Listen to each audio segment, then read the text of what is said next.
चलो, तो last class में मैंने आपको शील्डिंग इफेक्ट सिखाया था, स्क्रीनिंग इफेक्ट। अब इसको अप्लाई करते हुए हम लोग लेफ्ट टू राइट पीरियड में किसी भी गिवन पीरियड के अंदर साइज चेक करना शुरू करते हैं।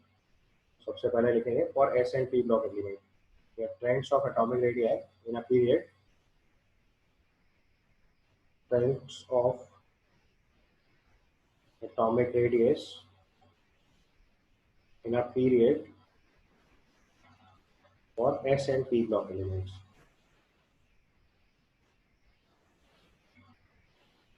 For S and P block elements. तो S and P block elements में क्या होता है कि जो इलेक्ट्रॉन है वो वैलेंस शेल में एंट्री करता है। पहले पॉइंट पे ये लिखो, for S and P block elements, for S and P block elements,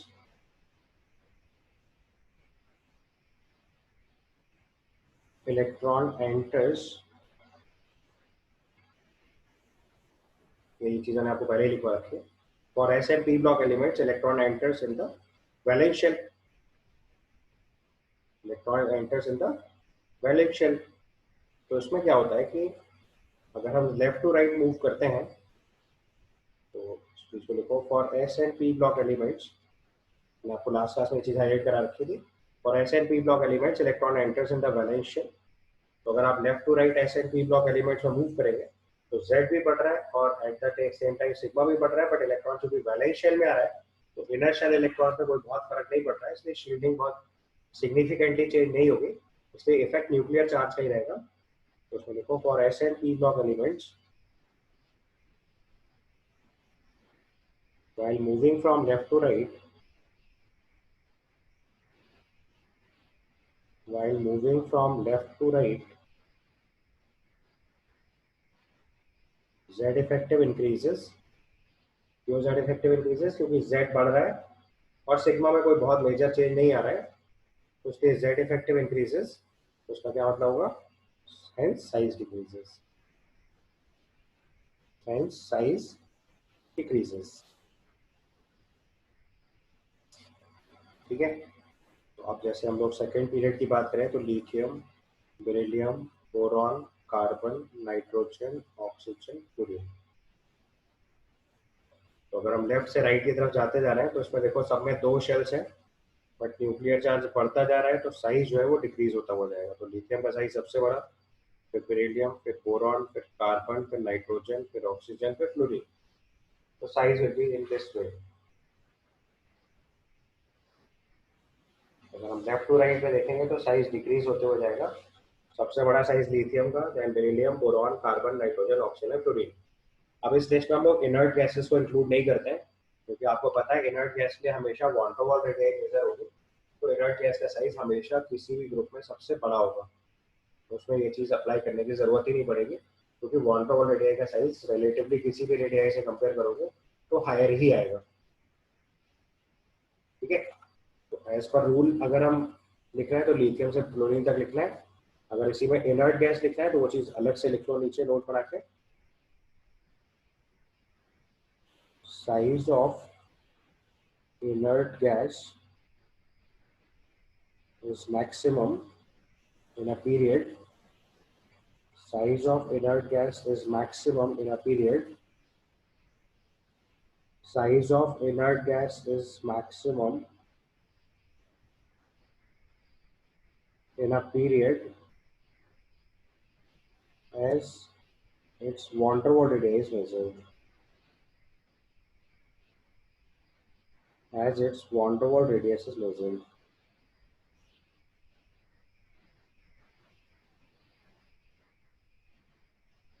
inert gas के लिए ना तो हम लोग कोवलेंट रेडियाई मेजर कर पाएंगे क्योंकि वो बॉन्ड ही नहीं बनाता, और ना ही मेटालिक रेडियाई बना पाएंगे क्योंकि वो मेटल नहीं है। तो इनर्ट गैसेस के लिए हमेशा वन टू वन रेडियस मेजर करेंगे, तो इस वजह से उसका साइज हमेशा सबसे बड़ा आएगा। दूसरा ऑर्डर जैसे यहीं पे चेक करना है तो दूसरी सीरीज सोडियम के लिए लिखो, sodium, magnesium, aluminium, silicon, phosphorus, sulphur, chlorine. जैसे साइज कंपेयर करोगे तो सोडियम लार्जेस्ट, क्योंकि लेफ्ट से राइट जाने में हमारा जेड इफेक्टिव बढ़ता जा रहा है तो साइज कम होता जा रहा है। शेल फिक्स्ड है, अट्रैक्शन ज्यादा होगा न्यूक्लियस से तो इलेक्ट्रॉन न्यूक्लियस के ज्यादा पास आ जाएगा, साइज छोटा हो जाएगा। ठीक है, क्लियर है? अभी मैं कोई भी ऐसा ऑर्डर नहीं लिख रहा हूँ जिसमें एक्सेप्शन आ रहा है, क्योंकि मैं पहले आपको रूल सिखा रहा हूँ। एक बार रूल्स अप्लाई करना सीख जाएंगे तो फिर लास्ट में मैं आपको सारे वो केसेस बता दूंगा जहाँ पे इनमें डेविएशन है, और डेविएशन क्यों है उससे रीजन भी डिस्कस करेंगे। बट पहले आपको बेसिक रूल सीखने हैं कि एटॉमिक रेडियस कंपेयर कैसे करना है। तो डाउन द ग्रुप जाते हैं तो शेल से कंपेयर करना है। शेल बढ़ती जाएगी तो साइज इंक्रीज होता जाएगा। लेफ्ट टू राइट में जेड इफेक्टिव से कंपैरिजन करेंगे। S and P block elements का चूंकि इलेक्ट्रॉन वैलेंस शेल में एंट्री करता है तो उससे शिल्डिंग का बहुत ज्यादा रोल नहीं होता है यहाँ पे। तो उसके स्पेसिफिकली जेड इंक्रीज करता जाएगा लेफ्ट से राइट में, तो जेड इफेक्टिव इंक्रीज होता जाएगा तो इफेक्टिवली साइज डिक्रीज होता जाएगा। ठीक है? अब यही चीज अगर हम डी ब्लॉक एलिमेंट्स के लिए कंपेयर करें तो अगला केस लिखेंगे फॉर डी ब्लॉक एलिमेंट्स। अगले केस में लिखो फॉर डी ब्लॉक एलिमेंट्स।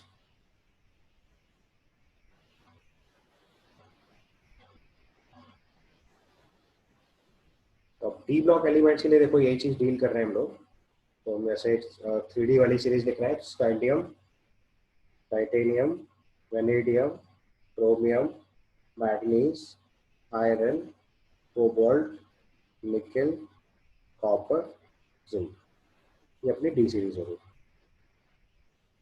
तो scandium, titanium, vanadium, chromium, iron, manganese, iron, cobalt, nickel, copper, zinc. ठीक है? इनके अगर एटॉमिक नंबर साथ में डील कर ले तो ये 21, 22, 23, 24, 25, 26, 27, 28, 29, 30। अच्छा, इनके इलेक्ट्रॉनिक कॉन्फ़िगरेशन भी अगर आप ध्यान से देखोगे तो सारे के सारे केस में इलेक्ट्रॉन जो है वो इनर शेल में जा रहा है। आपको देखो डी ब्लॉक के लिए रूल बताया था पिछले क्लास में। In D block elements electron enters in penultimate shell. तो जब इलेक्ट्रॉन एंट्री कर रहा है तो वो वैलेंस शेल की जगह उसके अंदर वाली शेल में जा रहा है, तो इसका मतलब उसकी शील्डिंग काम आएगी। बट आपको पता है कि जो डी सब शेल होता है उसकी शील्डिंग पुअर होती है, तो शील्डिंग लगेगी तो बट उतनी इफेक्टिवली अप्लाई नहीं हो पाएगी जितने effectively S and P block elements में लगती है। बट यहाँ एक चीज का चेंज है कि इलेक्ट्रॉन जो है वो इनर शेल में जा रहा है, तो इसलिए शील्डिंग उसकी वजह से बढ़ेगी। तो दो फैक्टर है, इनर शेल में इलेक्ट्रॉन जाने की वजह से शील्डिंग इफेक्टिव आनी चाहिए, लेकिन डी सब शेल है इसलिए शील्डिंग उतनी इफेक्टिव आएगी नहीं। तो इसलिए इस चीज का ट्रेंड चेक करते हैं तो क्या होता है वो चीज देखनी है आपको। तो अब देखो अगर हम स्कैंडियम से लेके जिंक की तरफ मूव करेंगे तो जेड तो देखो इंक्रीज करते हुए जा रहा है।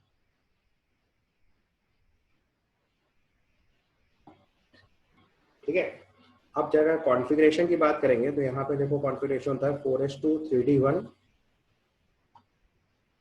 मैं बीच बीच में एक दो और 4s2 3d1 ये कॉन्फ़िगरेशन ऑफ स्कैंडियम हुआ। यही चीज हम लोग मैग्नीज के आसपास चेक करेंगे जाके तो 4s2 3d5 हाफ फिल्ड हो गए, और जिंक पे जाके चेक करोगे तो 4s2 3d10 हो जाएगा। तो देखो वैलेंस शेल में तो फिक्स्ड है इलेक्ट्रॉन, इनर शेल में इलेक्ट्रॉन्स 1 से लेके 10 तक इंक्रीज करते जा रहे हैं, तो शील्डिंग बढ़नी चाहिए थी। तो ऑब्वियसली इनर इलेक्ट्रॉन्स इंक्रीज कर रहे हैं, तो अगर हम यहाँ पे लेफ्ट टू राइट चेक करेंगे तो उसकी वजह से शील्डिंग भी यहाँ लेफ्ट टू राइट में बढ़ रही है।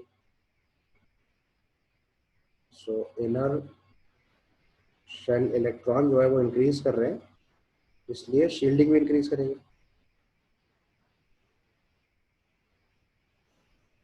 ठीक है? अब शील्डिंग अगर इंक्रीज करेगी तो जो पहला वाला रोल है जिसमें मैंने जेड इंक्रीजेस लिखा है तो उसका मतलब होगा साइज डिक्रीजेस, लेकिन एट द सेम टाइम देखो शील्डिंग इंक्रीज हो रही है तो इसका इनडायरेक्ट मतलब क्या होगा, साइज डिक्रीजेस, साइज इंक्रीजेस। अब देखो यहाँ पे एक फैक्टर ऐसा है जो साइज बढ़ा रहा है और दूसरा फैक्टर ऐसा है जो साइज कम कर रहा है।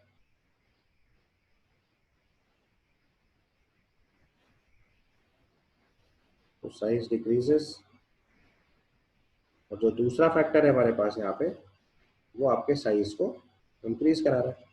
अब दो अपोजिट फैक्टर अप्लाई हुए, अब जो डोमिनेट करेगा उसके बेसिस पे आंसर लिखना पड़ेगा आपको।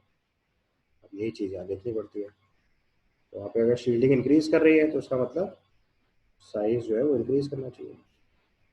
तो मैंने आपको लास्ट क्लास में बताया था, अगर न्यूक्लियस का अट्रैक्शन डोमिनेट करेगा, न्यूक्लियस का अट्रैक्शन काम करेगा तो साइज डिक्रीज करेगा, और इलेक्ट्रॉन्स का रिपल्शन काम करेगा तो साइज इंक्रीज करेगा। तो एक फैक्टर देखो साइज डिक्रीज करा रहा है, दूसरा फैक्टर साइज इंक्रीज करा रहा है, तो अब नेट रिजल्टेंट क्या होगा, दोनों बातों पे का कॉमन होगा। तो जब हमने डी ब्लॉक के एटॉमिक रेडियस का ट्रेंड देखा तो वी नोटिस कि स्कैंडियम से लेके मैग्नीज तक पहले साइज डिक्रीज करता है, फिर आयरन कोबाल्ट निकल में ये वैल्यू लगभग कांस्टेंट हो जाती है, और कॉपर और जिंक पे जाके फिर से इंक्रीज हो जाता है। यहाँ पे ट्रेंड जो आता है वो होता है स्कैंडियम से मैग्नीज तक साइज डिक्रीज करता है पहले, क्योंकि जेड डोमिनेट कर रहा है। फिर मैग्नीज से लेके कोबाल्ट तक, या मैग्नीज से लेके निकल तक, इवन कोबाल्ट में मैग्नीज से लेके निकल तक साइज जो है वो कांस्टेंट हो जाता है, क्योंकि Z and sigma compensates each other. Z and sigma compensates each other.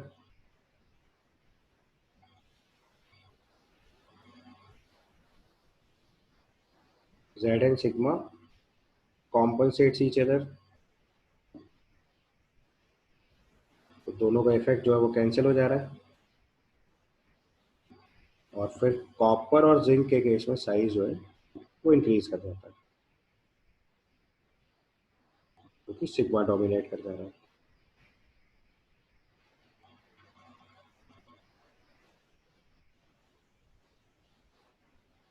समझ आया लॉजिक?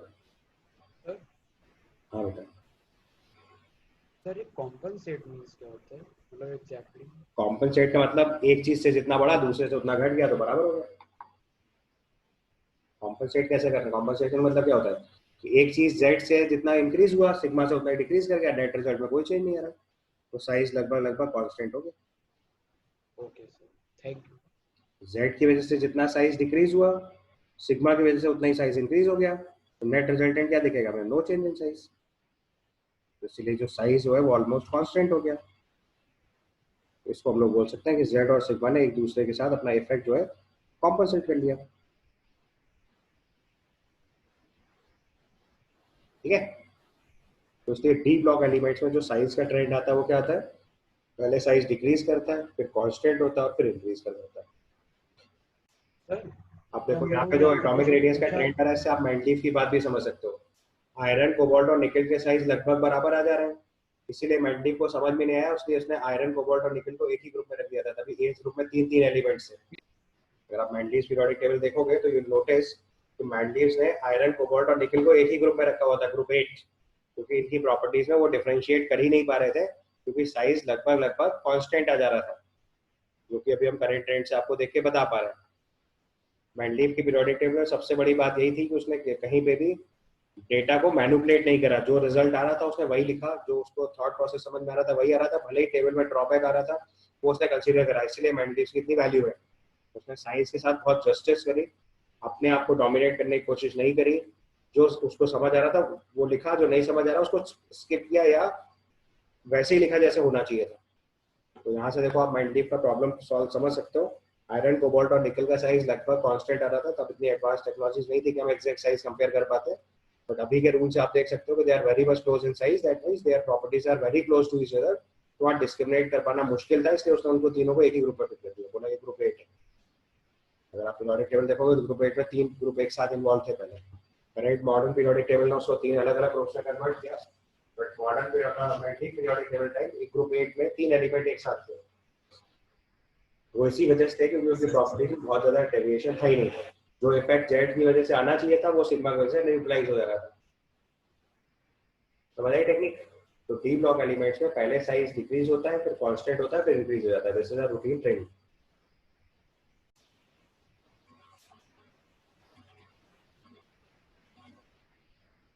अब डी ब्लॉक एलिमेंट्स का अगर ट्रेंड आप ध्यान से देखोगे तो लेफ्ट टू राइट में देखो, पहले डिक्रीज फिर कांस्टेंट फिर इंक्रीज जैसा बिहेवियर है। इसमें आप ध्यान से देखोगे तो जो मैं इसको चूंकि कलर बना रहा हूँ तो आपको समझ में आएगा। तो इसमें सबसे नीचे वाली लाइन बनी है, ये आपकी फर्स्ट लाइन है, तो मैं 1 लिख दे रहा हूँ, उसको 2 लिख दे रहा हूँ, उसको 3 लिख दे रहा हूँ। ठीक है, तो डॉटेड आपको समझ नहीं आ रहा होगा, सबसे नीचे वाली लाइन 1 है, फिर ये 2 है, और ये सबसे ऊपर वाली लाइन 3 है। तो आप ध्यान से देखोगे जो सेकंड और थर्ड सीरीज है वो तो देखो एक दूसरे से लगभग लगभग ओवरलैप कर गई है, मतलब साइज में कोई बहुत मेजर चेंज बचा ही नहीं है। वो अभी लास्ट में डिस्कस करेंगे एक्सेप्शन वाले टाइम पे, बट अभी पहले उसका लॉजिक भी बाद में समझाऊंगा। पहले आप रीजन देख पा रहे हो कि हम स्कैंडियम से चल रहे हैं तो मैग्नीज तक देखो डिक्रीज है, फिर आयरन कोबाल्ट निकल में लगभग लगभग बराबर साइज है, और फिर इंक्रीज है। देखने में आपको गैप दिख रहा है क्योंकि स्केल वही बनाई गई है, लेकिन अगर आप ध्यान से थोड़ा देखोगे, आप जरा राइट हैंड साइड की स्केल देखो तो आपको समझ में आएगा। यहाँ पे जो ग्राफ स्केल बनाई गई है वो देखो नैनोमीटर स्केल है पहले तो। रेडियस की स्केल देखो ध्यान से, it is in the scale of nanometre. दूसरी चीज जो नोटिस करनी है वो देखो 13 नैनोमीटर से स्टार्ट करके और जो सबसे बड़ा है वो 18 नैनोमीटर के बीच में प्रोजेक्ट खत्म है। जो साइज है वो लगभग लगभग 13 नैनोमीटर से लेके 30 नैनोमीटर से लेके 18 नैनोमीटर के बीच में खत्म है। और अगर उसमें भी शुरुआत के 3-4 एलिमेंट को हटा दें तो देखो ये वेरिएशन केवल 16 3-4 नैनोमीटर के बीच का गैप है बस। तो उसके साइज में कोई बहुत मेजर चेंज होता ही नहीं है, बीच में वो ऑलमोस्ट कांस्टेंट ही है। वो आपको यहाँ पे देखो देख के लग रहा होगा कि सर ये थोड़ा इंक्रीज ही है, या आप इस जगह को भी ऐसे देख सकते हैं, आयरन कोबाल्ट के लिए आपको इंक्रीज ऐसा लग रहा होगा, तो ये बेसिकली 1 नैनोमीटर से भी कम का गैप सर है। आपकी वॉइस लैग कर रही है। यस सर, आपकी वॉइस लैग यस कर सर। रही है। मैंने आपसे बोला फिर से देखो ध्यान से कि जो ग्राफ बनाया हुआ है मैंने, वो 13 नैनोमीटर से लेके 18 नैनोमीटर के बीच का ब्रैकेट है। और उसमें भी आयरन कोबाल्ट निकल में देखो ग्राफ से तो लग रहा होगा कि थोड़ा थोड़ा चेंजेस हैं, बट अगर आप बहुत केयरफुली देखोगे तो वो गैप मतलब 0.1 नैनोमीटर या 0.2 नैनोमीटर से भी कम का है। That's why we are saying it is almost constant. तो डी ब्लॉक एलिमेंट्स का ट्रेंड क्या हुआ, लेफ्ट टू राइट में पहले डिक्रीज, फिर कांस्टेंट, फिर इंक्रीज। ये पॉइंट आपको ठीक से लिख लेना है, ठीक हो गया। ये चीज जनरलाइज करके यहाँ पे लिख लो। So write down for D block elements, for D block elements from left to right,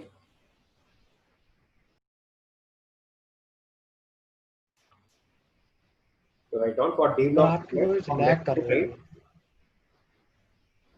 for D block elements from left to right, first size decreases,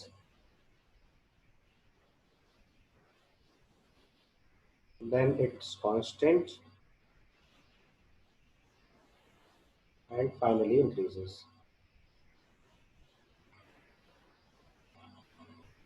So D block elements from left to right, first size decreases, then it's constant and finally increases. Logic उसका पहले ही बता दिया है, पहले Z dominate करता है, फिर Z और सिग्मा एक दूसरे को कॉम्पेंसेट करते हैं, और लास्ट में सिग्मा डोमिनेट करता है। जब तक डिक्रीज आ रहा है तब तक Z की डोमिनेंसी है, जब कांस्टेंट आ रहा है तो Z और सिग्मा कॉम्पेंसेट कर रहे हैं, और जब इंक्रीज आ रहा है तो सिग्मा की डोमिनेंसी है। ठीक है, उसके बाद ये चीज लिखनी है for F block elements.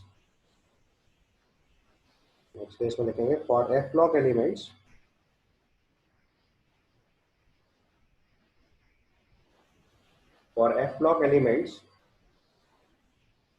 size decreases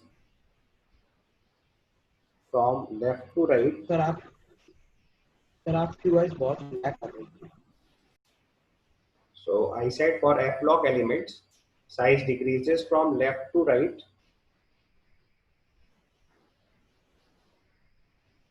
due to poor shielding of F subshell.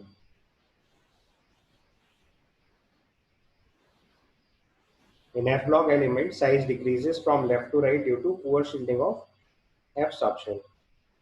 तो D subshell में जब हमने shielding नोटिस करी तो हमारा ऑब्जर्वेशन ये था कि F subshell में भी ऐसा होगा, बट F के केस में ऐसा नहीं हुआ।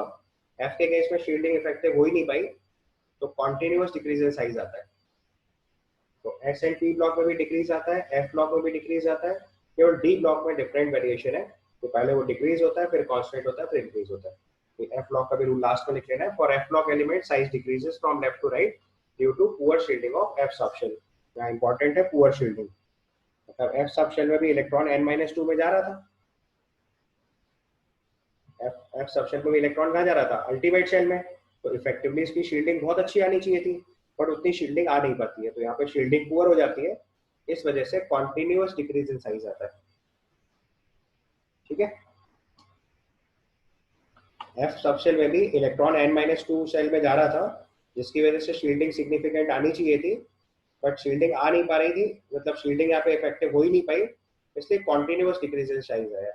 तो F ब्लॉक का ट्रेंड लगभग S एंड T ब्लॉक से मैच कर जा रहा है।